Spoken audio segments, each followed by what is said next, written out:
नमस्कार, मैं हूं शिवराज जाट भिलवाड़ा से।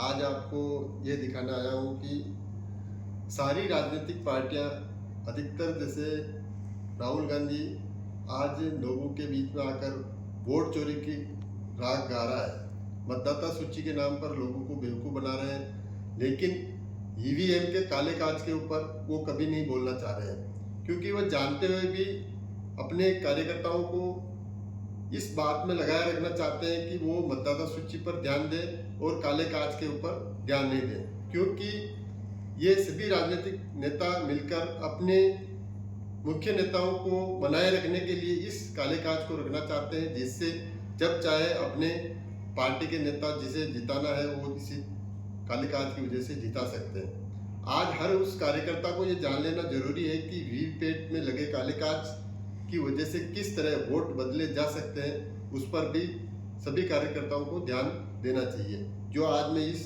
डेमो के तौर पर दिखा रहा हूँ। जब हम मतदाता कक्ष में जाते हैं, मतदाता कक्ष में एक ही जो मत देने जाता है वही जा सकता है और वही पर्ची देख सकता है। जब मैं वोट करने जाऊंगा तो ये पर्ची मैं ही देखूंगा, क्योंकि मैंने केले का वोट दबाया और मैं केले की पर्ची देखकर संतुष्ट होकर निकल जाऊंगा और चला जाऊंगा। और मेरे पीछे आने वाला कोई भी दूसरा आदमी भी मत कक्ष में जाएगा और बैलेट पेपर जाएगा देखेगा, तो वो भी अपना मत देगा।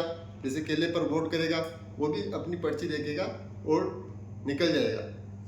जब चुनाव खत्म हो जाता है तो फिर चुनाव के टाइम में रिजल्ट देखा जाता है, तो वो ईवीएम के जिसमें स्टोर होता है उसको दिखाया जाता है, लेकिन पर्ची उस टाइम पे बाद में दिखाई जाती है। जिस स्टोर में दिखाया गया अंक वही, उसी में जितने वोट है वही आपको पर्ची मिलान करके दिखा देंगे। लेकिन असल में काले काज की वजह से किस तरह वोट बदले जा सकते हैं वो हम यहाँ देखेंगे।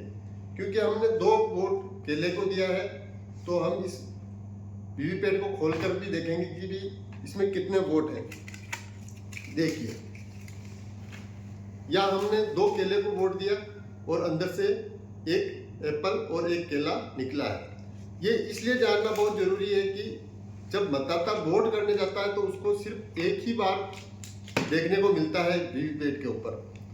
जब चुनाव खत्म हो जाता है उसके बाद रिजल्ट के टाइम आपको मिलान कराएंगे, तो उसमें भी एक वोट एप्पल का होगा, एक केले का होगा। इस काले काज की वजह से ये चोरी हो सकती है, इसलिए हर एक मतदाता को और उन पार्टियों के कार्यकर्ताओं को ये देखना चाहिए कि ये जितने भी बड़े नेता हैं इस काले काज को क्यों बचाना चाहते हैं। अधिक से अधिक आप इस काले काज के बारे में जानें और अपने नेताओं से इस काले काज के बारे में जानकारी लें और इसका हटाने के लिए विरोध अपने नेताओं तक पहुंचाएं। और साथ ही चुनाव आयोग को ये खुला निर्देश पत्र भेजें और मांग करें कि इस काले काज को हटाएं और मत कक्ष में वीवीएम के साथ अगर रख भी रहे हैं तो उसके साथ मत कक्ष में बैलेट पेपर का ऑप्शन भी दें। जय हिंद।